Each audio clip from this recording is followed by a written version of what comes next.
Hey, what is up guys, MKBHD here, and the Galaxy S has been Samsung's flagship smartphone for the past few years, and each version improves a bit on the previous version, of course. So this year we get this, the Samsung Galaxy S6, and not only is it of course the best Galaxy S yet, it's actually one of the best smartphones out there, period, in several ways. So of course, being a flagship high-end smartphone, it's on top of the spec game, it's rocking the latest internals, so the Exynos 7420, an octa-core 64-bit processor, a Mali GPU, 3GB of RAM, and up to 128 gigs of non-expandable storage. A lot of people wish it was expandable, but this is the first Galaxy S that doesn't have a micro SD card slot and doesn't have a removable battery. And this is because of the brand new design. So the new build is the biggest change from the Galaxy S5, and honestly from a lot of other flagships too.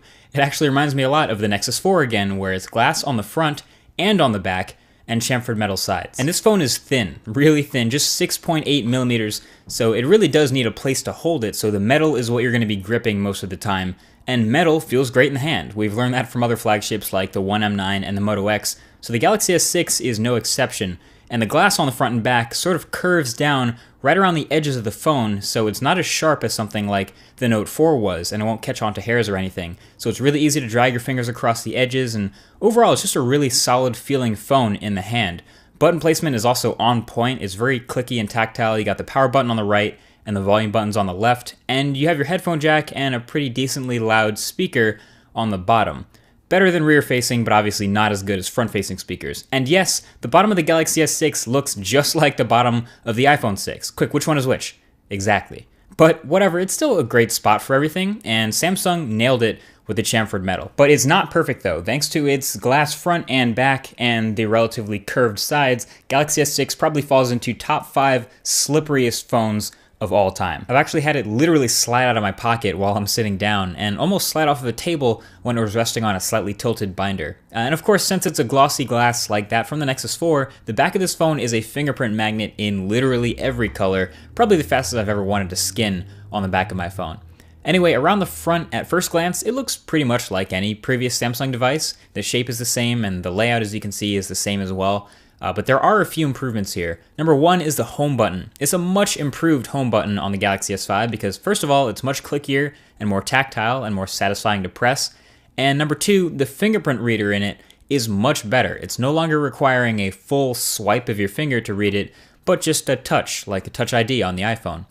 So you touch to unlock, and for this reason, it's much faster at unlocking your phone. And so for those of you who like to use fingerprint for security, this is going to make you very happy. I still turned it off after a bit because for me, it never quite got my finger right on the first try. It kept telling me to try again to get my whole finger over the button. Maybe a different finger would have worked better, or even recalibrating it, but either way, it is a big improvement over the Galaxy S5. And this new home button also serves as a double tap shortcut to quickly get into the camera, which I'll talk about later. And it sits between the capacitive multitasking and back buttons. The one thing about the capacitive buttons that I objectively think is sort of bad is you can't control how long they stay lit anymore. For some reason that setting is gone, so they'll always be on for like a full second before they turn off. And also you can't control the brightness of them, so if you're in a dark room and you have your screen brightness all the way down, you'll still get blinded by the surprisingly bright capacitive buttons at the bottom of the phone. So I kind of wish they had that setting back where I could at least have them not light up at all or turn off very quickly. As of right now, the only way to make that happen is with a third-party app. Come on, Sammy.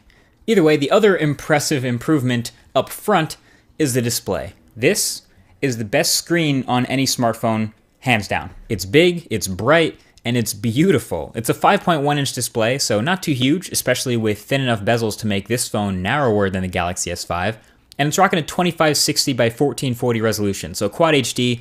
It is super crispy, and it's also a Super AMOLED display in typical Samsung fashion, so colors are vivid and saturated and really impressive to pretty much any eye. And it gets crazy bright too, so it's very visible outdoors, which is not something every smartphone can say, and that's very impressive for an OLED display.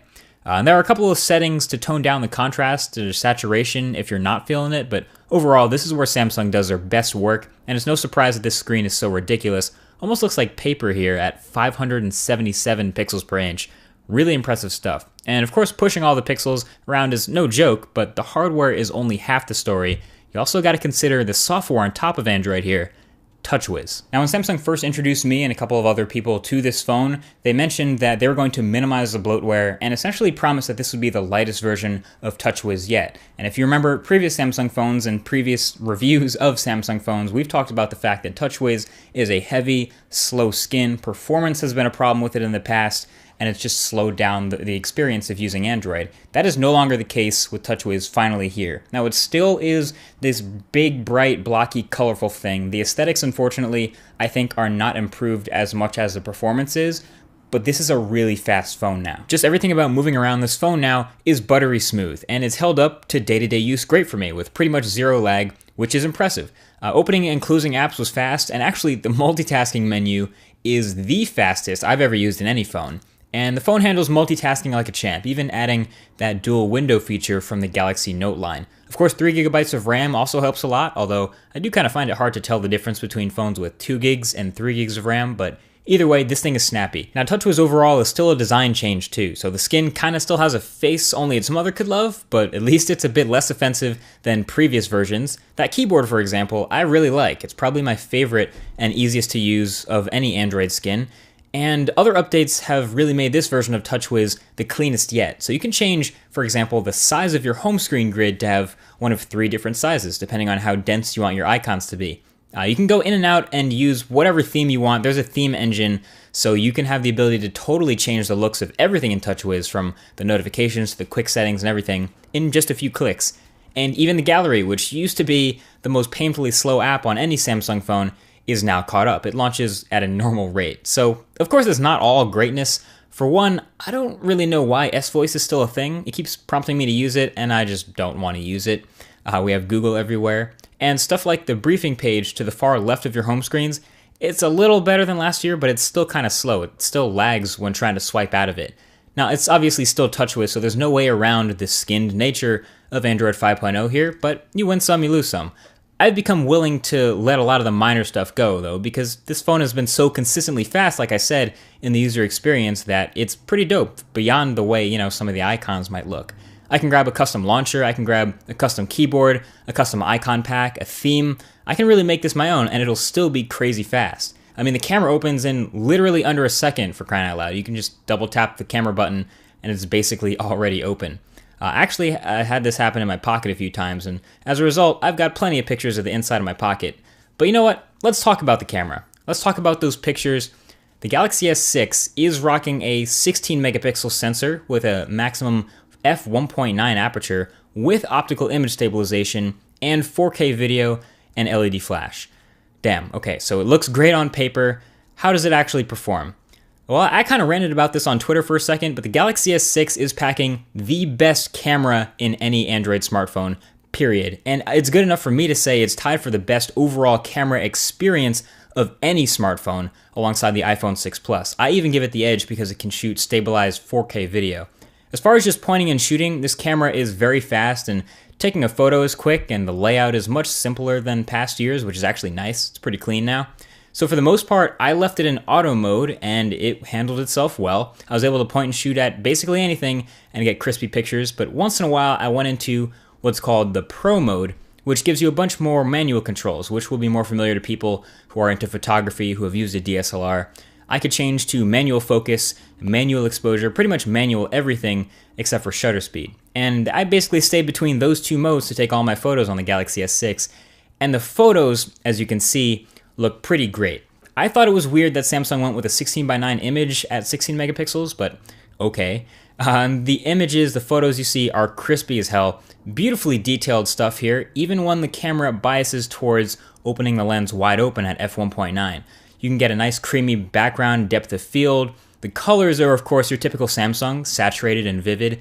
And the dynamic range is actually not bad here either. A couple of times you'll notice it biased towards overexposing just a little, so it does like to expose a bit hot, and that becomes more obvious when you take low light shots, which is really the only place I could get the images from this camera to look bad. It tries to brighten things up a little bit too much, and then the image processing can't quite save it. But otherwise, it's pretty much in any conditions great. I just walk up to a subject, double tap the home button, open the camera, and then snap a quick photo and leave. And that's what makes this camera so great, is pretty much all the photos I'm showing are just the first try. In 4 seconds flat, I would take the image and be done. Now, of course, you can sit around and tweak with other camera settings and stand there for a minute while you try to get it just right and then claim, yeah, it's totally capable of making the same picture.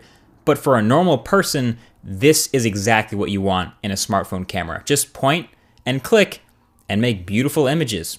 Super easy. The most inconsistent part of the Galaxy S6 experience for me has been the battery life. So it is a slightly smaller and now non-removable battery, so there's no switching out the batteries.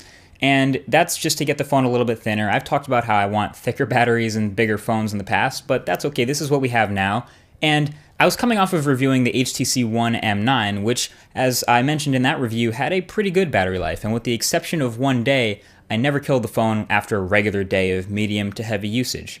With this phone, I had a much bigger spread. So I had some days where I was ending the day with 30% battery left, which was great. And other days where I'd be dead by 4 p.m., or it would die in my pocket and I wouldn't know because I didn't get any notifications for a while until I checked and realized it was dead. This phone has a really big spread and at the end of the day didn't really have all that great battery life. Now, I did mention this in another phone review with a similar problem, the Nexus 6, and that made up for it for me by having wireless charging and fast charging. And the Galaxy S6 does the same thing. So you can use Qi wireless charging to put this phone on any wireless charger and charge up and have random Qi chargers all over your place.